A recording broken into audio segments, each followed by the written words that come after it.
కన్నవీడు గ్రామస్తులందరికీ, చేరి వచ్చిన ప్రతి ఒక్కరికి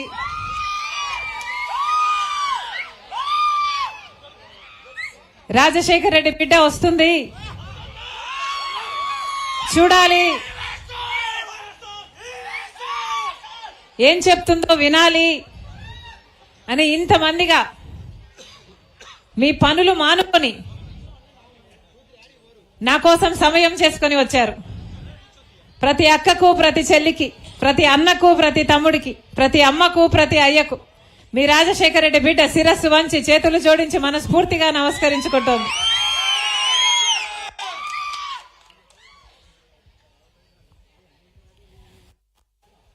రాజశేఖర రెడ్డి గారు చనిపోయి ఎన్ని సంవత్సరాలు అయినా కూడా ఆయన బిడ్డ వస్తుంది అంటే ఇంతమంది తరలి వచ్చారు.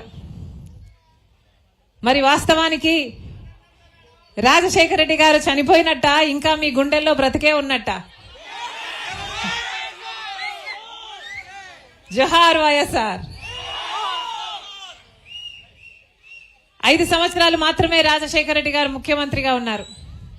కానీ 5 ఏళ్లలో ఎన్నో అద్భుతమైన పథకాలు, అది కూడా అద్భుతంగా అమలు చేసి చూపాడు రాజశేఖర రెడ్డి గారు. మొట్టమొదటి సంతకం ఉచిత విద్యుత్ మీద పెట్టాడు రాజశేఖర రెడ్డి గారు. ఆ తర్వాత ఏ పథకం చేసినా రైతుల కోసమే ఆలోచన చేశాడు. రైతులకు రుణమాఫీ అయినా సరే, పెట్టుబడి ధర తగ్గించడం అయినా సరే, గిట్టుబాటు ధర లభించడం అయినా సరే, లేక డ్రిప్ అయినా సరే, సబ్సిడీ అయినా సరే, బీమా అయినా సరే, ఇలా 1 కాదు 2 కాదు, రైతులకి అండగా నిలబడిన నాయకుడు రాజశేఖర రెడ్డి గారు. ఆ రోజుల్లో వ్యవసాయం పండుగ. ఏ పంట తీసుకున్నా అద్భుతంగా పండింది.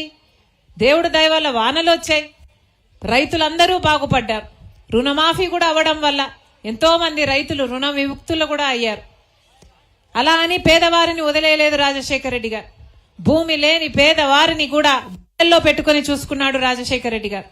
పేదవాడి ఇంట్లో జబ్బొస్తే అప్పులు పాలైపోతారని ఆ రాజశేఖర రెడ్డి గారు గొప్ప ఆలోచన చేస్తే, ఆరోగ్యశ్రీ పథకం తెస్తే పేదవాడు కూడా కార్పొరేట్ ఆసుపత్రికి వెళ్లి ఉచితంగానే పెద్ద పెద్ద ఆపరేషన్లు సైతం చేయించుకోగలిగారు. అలాగే పేద బిడ్డల ఇంట్లో బిడ్డలు పెద్ద చదువులు చదువుకుంటేనే ఆ కుటుంబాలు పేదరికం నుంచి పైకి లేస్తాయి అని ఫీజు రీయింబర్స్మెంట్ అమలు చేస్తే ఎంతో మంది బిడ్డలు డాక్టర్లు, ఇంజనీర్లు, ఎంబీఏలు, ఎంసీఏలు పైసా ఖర్చు లేకుండా చదువుకున్నారు. ఆ రోజుల్లో ఈ రోజు వరకు కూడా పెద్ద పెద్ద దేశాలలో కూడా మంచి ఉద్యోగాలలో స్థిరపడి ఈ రోజు వరకు కూడా రాజశేఖర రెడ్డి గారి ఫీజు రీయింబర్స్మెంట్ గురించి వారు స్మరించుకుంటూనే ఉన్నారు. లక్షల మందికి ఇందిరమ్మ ఇల్లు అయితేనేమి, మహిళలకి పావలా వడ్డీకే రుణాలైతేనేమి, 108 అయితేనేమి, ఇలా ఏ పథకం చేసినా అద్భుతంగా అమలు చేశాడు రాజశేఖర రెడ్డి గారు. ఆ రోజుల్లో రాజశేఖర రెడ్డి గారు ముఖ్యమంత్రిగా ఉన్న రోజుల్లోనే కాంగ్రెస్ పార్టీ కేంద్రంలో కూడా అధికారంలో ఉంది. మన్మోహన్ సింగ్ గారు ప్రధానమంత్రిగా ఉన్నారు. ఆ రోజుల్లో కాంగ్రెస్ పార్టీ చేసిన గొప్ప ఆలోచనే ఈ ఉపాధి హామీ పని, అంటే కరువు పని. అసలు ఈ కరువు పని ఎందుకు వచ్చింది అంటే, గ్రామాలలో పని లేక వలసలు వెళ్లిపోతున్నారు, లేక ఆకలి చావులు చస్తున్నారు. ఇది జరగకూడదు. గ్రామాలలో గ్రామస్తులకు, పేదలకు కూడా పని కల్పించాలి. ఆ పని ద్వారా ఆ కుటుంబాలు నిలబడాలి అని ఉపాధి కూడా ఒక హామీలాగా, ఒక హక్కులాగా 100 రోజుల పాటు గ్రామంలో ఎవరైనా సరే గ్రామ పెద్దల దగ్గరికి వెళ్లి 100 రోజులు పని కల్పించండి అంటే పని కల్పించాల్సిందే చట్టం తీసుకొచ్చింది కాంగ్రెస్ పార్టీ. పని చేసిన దానికి 2 వారాలలో పేమెంట్ కూడా పడాలి అని అకౌంట్లు కూడా ఓపెన్ చేసింది కాంగ్రెస్ పార్టీ. ఆ రోజుల్లో రాజశేఖర రెడ్డి గారు ముఖ్యమంత్రిగా ఉండి ఉపాధి హామీ పని ఎంత అద్భుతంగా జరిగింది అంటే, ఆటో ఛార్జీలు కూడా ఇచ్చేవాళ్ళు ఉపాధి హామీ పనికి పోయిన వాళ్ళకు. మజ్జిగ, మంచినీళ్ళు ఇచ్చేవాళ్ళు. పక్క గ్రామంలో ఒక అక్క చెప్పింది, అమ్మా మీ నాన్న ముఖ్యమంత్రిగా ఉండంగా ఉపాధి హామీ పనికి వెళ్తే మాకు రస్నా కూడా ఇచ్చేవాళ్ళు. రస్నా గుర్తుందా అన్న? గర్భిణీ స్త్రీలకు కావాలంటే కూర్చోడానికి ఒక టెంట్ వేసేవాళ్ళు, ముసలోళ్ళ కొంచెం విశ్రాంతి తీసుకునే వాళ్ళు. ఆ రోజుల్లో బ్రహ్మాండంగా జరిగింది ఉపాధి హామీ పని. ఎందుకంటే పాలకులు మంచి వాళ్ళై ఉన్నారు, పాలకులు కనికరంగా గల వాళ్ళై ఉన్నారు, పేదవాళ్ళకు కూడా మంచి చేయాలి అన్న ఉద్దేశం కలిగిన వాళ్ళు అధికారంలో ఉన్నారు కాబట్టే ఉపాధి హామీ పని అంత అద్భుతంగా జరిగింది. కానీ రాజశేఖర రెడ్డి గారు వెళ్లిపోయి ఇన్ని సంవత్సరాలు అయిపోయింది. ఆ తర్వాత కాంగ్రెస్ పార్టీ అధికారం కోల్పోయింది. గత 12 సంవత్సరాలుగా బీజేపీ పార్టీ కేంద్రంలో అధికారంలో ఉంది. ఈ మధ్య కాలంలో ఉపాధి హామీ పని ఎలా తయారయ్యిందో నేను మీకు చెప్పనవసరం లేదు, మీరే చాలా మంది మాకు చెప్పారు. అంత అద్భుతంగా అంత మంచి ఉద్దేశం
చెక్ చెక్ అది ఆ మైక్ పని చేయట్లేదా?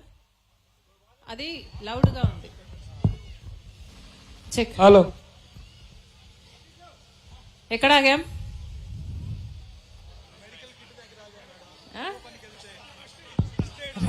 రచన అయిపోయిందిలే. సో చెప్పాలనుకున్నది ఏమిటంటే, కాంగ్రెస్ పార్టీ ఉన్నప్పుడు అద్భుతంగా జరిగిన ఉపాధి హామీ పథకము కాంగ్రెస్ పార్టీ వెళ్లిపోయిన తర్వాత బీజేపీ పార్టీ అధికారంలోకి వచ్చిన తర్వాత గత 12 సంవత్సరాలుగా ఉపాధి హామీ పథకానికి ఎన్ని తూట్లు పెట్టాలో అన్ని తూట్లు పెట్టారు. ఎంత భయంకరంగా తయారు చేశారంటే ఈ పథకాన్ని ఆఖరికి అబ్బా ఈ పనికి పోవడం ఎందుకు దండగా అనిపించే పరిస్థితికి తీసుకొచ్చారు ఉపాధి హామీ పని. ఈ రోజుల్లో ఉపాధి హామీ పని ఆసరాగా లేదు, పేదవాడికి ఆసరా ఇచ్చే పథకం లాగా లేదు. ఇది ఉపాధి హామీ పని అంటే శ్రమ దోపిడీ చేసే పనిలాగా ఉంది. చేసిన పనికి కనీసం వేతనాలు కూడా సరిగ్గా ఇయ్యని పరిస్థితి, ఇస్తే కూడా ఎప్పుడో ఇచ్చే పరిస్థితి. 100 రోజులు పని కల్పించాలి అంటే 100 రోజులు సంవత్సరానికి ఎక్కడా పని కల్పించని పరిస్థితి. మరి బీజేపీ పార్టీ అధికారంలోకి వచ్చినాక ఇంత దరిద్రంగా ఎందుకు తయారైంది ఈ కరువు పని? ఎందుకంటే బీజేపీ పార్టీకి పేదల పట్ల ప్రేమ లేదు కాబట్టి. ఇప్పుడు కాంగ్రెస్ పార్టీ తెచ్చిన ఈ ఉపాధి హామీ పని అంటే ఉపాధి హామీ హక్కుగా ఇచ్చిన ఈ పనిని, ఈ పథకాన్ని తీసేసి బీజేపీ పార్టీ ఇంకొక కొత్త పథకం తెస్తుందట. దాని పేరు విబి గ్రామ్ అట. అంటే ఇక ఉపాధి హామీ పని ఉండదట. ఏప్రిల్ నెల నుంచి ఉపాధి హామీ పని పెట్టరట. విబి గ్రామ్ అని కొత్త పథకం తీసుకొస్తారట. ఈ కొత్త పథకంలో అసలు గ్రామాలలో ఇది వరకులాగా ఉపాధి హామీ పనిలో గ్రామాలలో గ్రామ సభలు పెట్టి గ్రామానికి ఏదైనా పని కావాలి అంటే ఆ పని ఉపాధి హామీ పనితో చేయించుకునేవారు. అంటే రోడ్ వేయించుకోవాలన్నా, లేక పూడికలు తీయాలన్నా, లేక ఏదైనా బావి తోవాలన్నా ఇలాంటి పనులు జరిగేవి ఉపాధి హామీ పనిలో. కానీ ఇప్పుడు బీజేపీ తెచ్చే ఈ కొత్త చట్టంలో ఇక గ్రామాలకు గ్రామ సభలకు ఈ అధికారాలు ఏవి ఉండవట. బీజేపీ ప్రభుత్వం చెప్తుందట, ఒక నోటిఫికేషన్ ఇస్తుందట ఎక్కడ ఎప్పుడు ఏ పని జరగాలి అని. అంటే ఎక్కడో ఒక కాంట్రాక్టర్ పని చేస్తుంటే ఆ కాంట్రాక్టర్ కిందికి ఈ ఉపాధి హామీ పని కూడా ముడి పెడితే ఆఖరికి ఆ కాంట్రాక్టర్ కింద పని చేస్తే ఆ కాంట్రాక్టర్ వేతనాలు ఇచ్చినప్పుడు తీసుకోవాలి, ఎప్పుడు ఇస్తే అప్పుడు తీసుకోవాలి, ఎంత ఇస్తే అంత తీసుకోవాలి అన్న స్థితికి తీసుకొస్తున్నారన్నమాట. అంటే మహాత్మా గాంధీ పేరు పెట్టుకున్న ఈ పుణ్యమైన పథకానికి గ్రామ స్వరాజ్యం ఉండాలి అని మహాత్మా గాంధీ గారు కోరుకున్నారు కాబట్టి ఆయన పేరు పెడితే ఆ పేరును తీసేశారు, ఆ చట్టాన్ని తీసేశారు. ఇప్పుడు తెస్తున్న ఈ కొత్త చట్టంలో ఆఖరికి గ్రామాలన్నీ లేబర్ కాంట్రాక్టర్ కు లేబర్ సప్లై చేసే యంత్రాలుగా మిగిలిపోయే ప్రమాదం ఉందన్నమాట. అంటే గ్రామాలకి ఇక అధికారాలు ఉండవు, గ్రామాలలో ఇక పనులు జరగవు. ఇది ఎక్కడి పద్ధతి అని అడుగుతుంది కాంగ్రెస్ పార్టీ. కాంగ్రెస్ పార్టీ అంత పెద్ద మనసుతో ఆలోచన చేసి తెచ్చిన పథకం ఉపాధి హామీ పనిని దాన్ని ఎన్ని రకాలుగా తూట్లు పొడిచాలో అన్ని రకాలుగా తూట్లు పొడుస్తుంది బీజేపీ. అంతేకాదు, ఇది వరకు కాంగ్రెస్ పార్టీ తెచ్చిన ఉపాధి పని అంటే కరువు పనిలో పూర్తి నిధులన్నీ డబ్బులన్నీ కేంద్రమే ప్రభుత్వమే పెట్టుకునేది. రాష్ట్ర ప్రభుత్వం మీద ఒక పనిముట్లకు తప్పితే పైసా భారం పడేది కాదు. ఇప్పుడు బీజేపీ చెప్తున్న మాట, కొత్త చట్టంలో కేంద్ర ప్రభుత్వం డబ్బులు ఇయ్యదట, మొత్తము 60% మాత్రమే కేంద్ర ప్రభుత్వం ఇస్తుందట, మిగతా 40% రాష్ట్రాలు పెట్టుకోవాలట. మరి మన రాష్ట్రము అన్ని డబ్బులు పెట్టుకునే స్థితిలో ఉందో లేదో ఆలోచన చేసుకోవాల్సిన అవసరం ఉంది. ఇప్పటికే జగన్మోహన్ రెడ్డి పుణ్యమా అని, చంద్రబాబు గారి పుణ్యమా అని మన రాష్ట్రం మీద ఈ ఇద్దరు ముఖ్యమంత్రుల వల్ల 11 లక్షల అప్పులు ఉన్నాయి. ఇన్ని అప్పులు ఉన్నాయి. మన రాష్ట్రంలో కనీసం ప్రభుత్వ ఉద్యోగస్తులకు జీతాలు ఇచ్చుకోవడానికి కూడా డబ్బులు లేని పరిస్థితి. ఏ పని చేసుకునే పరిస్థితిలో మన రాష్ట్రం లేదు. ఇప్పుడు ఈ ఉపాధి హామీ పని భారం కూడా రాష్ట్రం మీద పడితే, అసలు ఉపాధి హామీ పని ఇక రాష్ట్రం ఇంట్రెస్ట్ గా చేయకపోతే ఆ 40% డబ్బులు పెట్టుకోలేదు కాబట్టి రాష్ట్ర ప్రభుత్వం ఇంట్రెస్ట్ చూపదు. ఇక రాష్ట్ర ప్రభుత్వం పనే చూపకపోతే ఇక కేంద్రం ఇయ్యాల్సిన 60% ఇయ్యాల్సిన అవసరం కూడా రాదు. ఇది వీళ్ళ స్కీము. అంటే మొత్తానికి ఉపాధి హామీ పనికి ఒక గుండు సున్నా చుట్టాలనుకుంటున్నారన్నమాట. అంటే ఇక కరువు పనే ఉండకుండా, ఇక కరువు పనే లేకుండా చేసే ప్రయత్నం చేస్తున్నారు. కాళ్ళు చేతులు అక్కడ ఇక్కడ కట్టింగులు చేసుకుంటూ అసలు ఇక కరువు పని అన్నది లేకుండా చేస్తుంది బీజేపీ సర్కార్. ఇది ఎక్కడి న్యాయం అని అడుగుతోంది కాంగ్రెస్ పార్టీ. అంతేకాదు, ఇంత భయంకరమైన ఇంత దరిద్రమైన బిల్లుకు మద్దతు ఇచ్చాడు మన చంద్రబాబు గారు. ముఖ్యమంత్రిగా ఉండి ఉపాధి హామీ పని ఆంధ్ర రాష్ట్రంలో చాలా మంది వాడే పని. ఇలాంటి పనికి కూడా చంద్రబాబు గారు ముఖ్యమంత్రిగా ఉండి ఈ బిల్లుకు మద్దతు ఇచ్చారు. ఎవరిని అడిగి మద్దతు ఇచ్చారు? మిమ్మల్ని అడిగి మద్దతు ఇచ్చారా? ఇంత దరిద్రమైన బిల్లు, రాష్ట్రం మీద ఇంత భారం వేసే బిల్లు చంద్రబాబు గారు మద్దతు ఇచ్చారు. పోనీ జగన్మోహన్ రెడ్డి గారు ఏమైనా మాట్లాడుతున్నారా అంటే ఆయన ఒక్క మాట కూడా బీజేపీని పల్లెత్తి మాట కూడా నిన్న పాపాన పోలేదు. ఎప్పుడైతే జగన్మోహన్ రెడ్డి గారికి అధికారం వచ్చిందో అప్పటి నుంచి జగన్మోహన్ రెడ్డి గారు బీజేపీకి, మోడీకి బానిస అయిపోయారు. అంటే మన రాష్ట్రంలో ఇప్పుడు కూటమి సర్కారు ఉంది. చంద్రబాబు గారు, పవన్ కళ్యాణ్ గారు బీజేపీ అధికారంలో ఉన్నారు. వాళ్ళు ఎలాగో బీజేపీకి బానిసలుగా తయారయ్యారు. ఇక జగన్మోహన్ రెడ్డి గారు అంతకు ముందు నుంచే బానిస అయిపోయాడు. అంటే మన రాష్ట్రంలో ఉన్న అన్ని పెద్ద పార్టీలు అన్ని కూడా బీజేపీకి బానిసత్వం చేస్తున్నాయి. బీజేపీకి బానిసలుగా, బీజేపీకి బినామీలుగా పనిచేస్తున్నారు. బీజేపీ మన రాష్ట్రానికి ఏ మేలు చేయకపోయినా ఏ ఒక్క పార్టీ, ఏ ఒక్క నాయకుడు బీజేపీని ప్రశ్నించడు. మన రాష్ట్రానికి ప్రత్యేక హోదా ఇవ్వాల్సింది బీజేపీ 12 సంవత్సరాల క్రితం. ఇది విభజన హామీ. మన రాష్ట్రం ఏర్పడినప్పుడు ప్రత్యేక హోదా ఇస్తామని చట్టంలో రాసింది. కానీ ఇప్పటి వరకు బీజేపీ అది ఇవ్వలేదు. మనకు ప్రత్యేక హోదా వస్తే వేల కొద్ది పరిశ్రమలు మన రాష్ట్రానికి వస్తాయి. ట్యాక్సులు ఉండవు కాబట్టి వేల కొద్ది పరిశ్రమలు వస్తాయి. దానివల్ల మన బిడ్డలకు ఉద్యోగాలు వస్తాయి. కానీ బీజేపీ ఇంతవరకు మనకు ప్రత్యేక హోదా ఇవ్వలేదు. పోనీ పోలవరం ప్రాజెక్టు పూర్తి చేసిందా అంటే అది కూడా పూర్తి చేయలేదు. పోనీ రాజధాని మనకిచ్చిందా అంటే ఇంతవరకు మనకు రాజధాని కూడా లేదు. ఇప్పుడు కూడా రాజధానికి ఇస్తున్న డబ్బులన్నీ నిధులు కాదు, అప్పుల కింద ఇస్తున్నారు. మరి ఈ అప్పులన్నీ ఎవరు తీర్చుకోవాలి? భావి తరాల మీద ఈ భారం పడితే, మన బిడ్డల మీద భారం పడితే, మరి రాష్ట్రం మీద భారం పడితే మన ఆంధ్ర రాష్ట్రం పైకి ఎలా రావాలి? ఇంతవరకు 12 సంవత్సరాలు అయిపోయింది. కనీసం మనకు రాజధానికి కూడా దిక్కు లేదు అంటే దానికి కారణం బీజేపీ, చంద్రబాబు గారు, జగన్మోహన్ రెడ్డి గారు కాదా అని అడుగుతున్నాం. అన్ని రాష్ట్రాలకు రాజధానిలు ఉన్నాయి. పక్కన బెంగళూరు చూస్తున్నారు, చెన్నై చూస్తున్నారు, ముంబై చూస్తున్నారు. అందరికీ అన్ని ఉన్నాయి. మనకేముంది? చేతిలో చిప్పు ఉంది. మనకుందా రాజధాని? మరి మన బిడ్డలు ఎక్కడికి వెళ్ళాలి ఉద్యోగాల కోసం?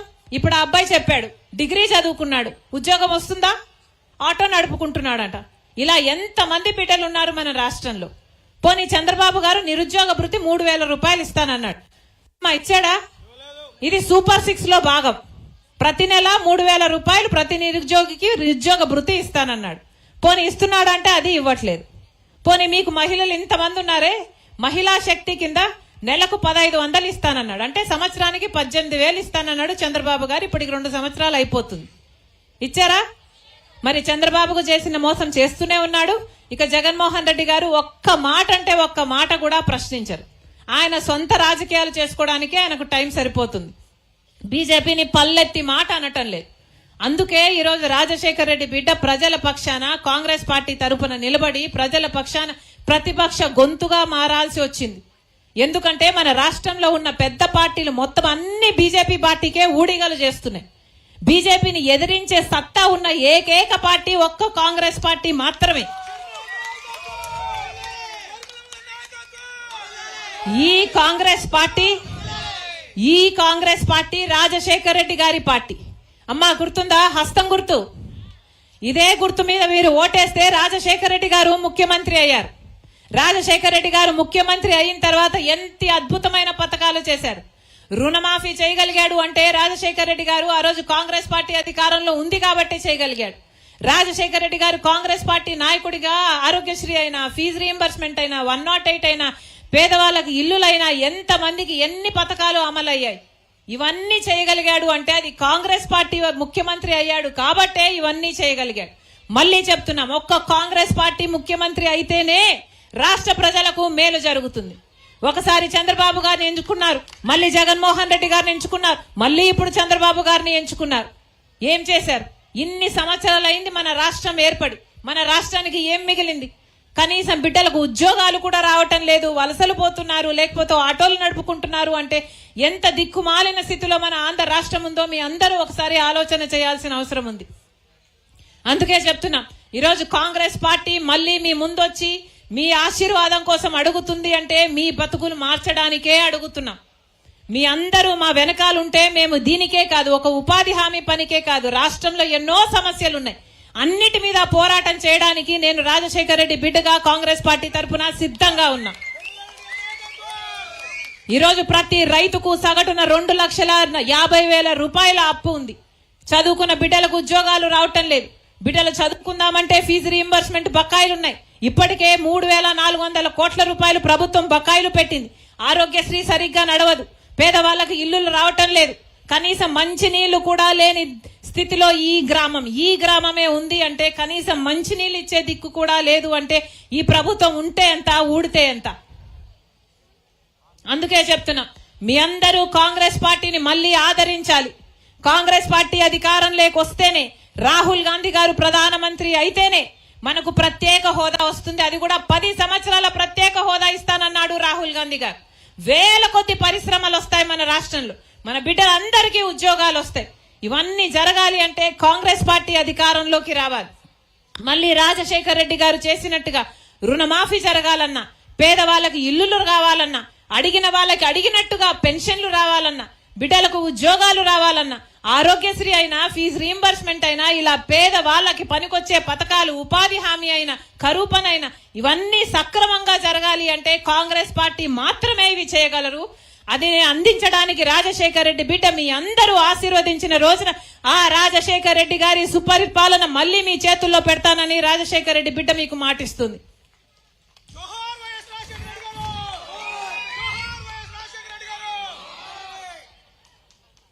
మళ్ళీ మీ అందరూ కూడా హస్తం గుర్తుని ఆదరించే రోజు వచ్చిందమ్మా. మీ అందరూ ఆశీర్వదించండి. రాజశేఖర రెడ్డికి బిడ్డగా మేము మీకు మాటిస్తున్నాం. మీ పక్షాన మేము నిలబడతాం, మీ పక్షాన మేము పోరాటం చేస్తాం, మీకోసమే పని చేస్తామని రాజశేఖర రెడ్డి బిడ్డ మరొకసారి మీకు మాటిస్తుంది. మరొకసారి ఇంతమందిగా వచ్చారు. మీ పనులు మానుకొని మా కోసం సమయం చేసుకొని వచ్చారు. మీ ప్రేమకు, మీ ఆప్యాయతకు మీ రాజశేఖర రెడ్డి బిడ్డ ప్రతి అక్కకు, ప్రతి చెల్లికి, ప్రతి అన్నకు, ప్రతి తమ్ముడికి శిరస్సు వంచి చేతులు జోడించి మనస్ఫూర్తిగా కృతజ్ఞతలు చెప్పుకుంటుంది. ఇప్పుడు జోహార్ వైఎస్ఆర్, జోహార్ వైఎస్ఆర్, జై కాంగ్రెస్, జై జై కాంగ్రెస్. మన గ్రామానికి వచ్చేసినటువంటి షర్మిలారెడ్డి గారిని మన యొక్క కన్నబిడ్డ ముద్దుబిడ్డ మరి కర్ణాటక అప్పారావు గారు